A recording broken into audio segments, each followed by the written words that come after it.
A new poll just out shows what Philadelphians think of how the mayor is doing in her second year in office. NBC 10 political reporter Lauren Make is digging into those numbers and joins us now with a look at what residents had to say about this. Lauren. Jacqueline, this poll was taken in the first couple months of the year as Mayor Parker entered her second year in office.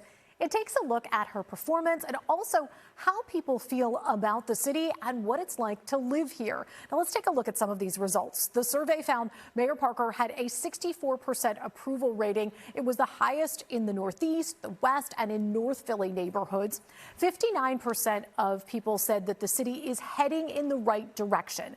Now, the last time this survey was taken in 2022, that number was 36%. Keep in mind that was in the latter part of the pandemic. The survey also asked about safety. And while we know that homicides are down in Philadelphia, this poll asked people about how safe they feel.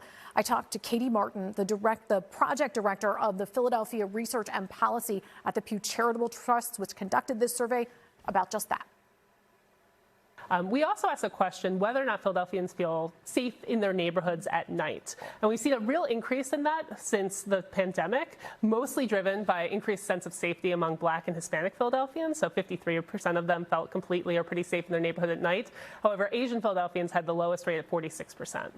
And does that also track geographically in terms of where people are living? Yeah, so we looked at broad neighborhoods across Philadelphia, and Philadelphians who are living in Center City and Northwest kind of expressed the greatest levels of safety, whereas Philadelphians living particularly in the river wards in North Philadelphia, less than half felt safe in their neighborhoods. This survey from Pew Charitable Trusts also asked people what they thought Mayor Parker could have some success in impacting safety that we were just talking about. That wasn't at the top. It was in the middle of those. Jacqueline, back to you and Fred. All right, Lauren.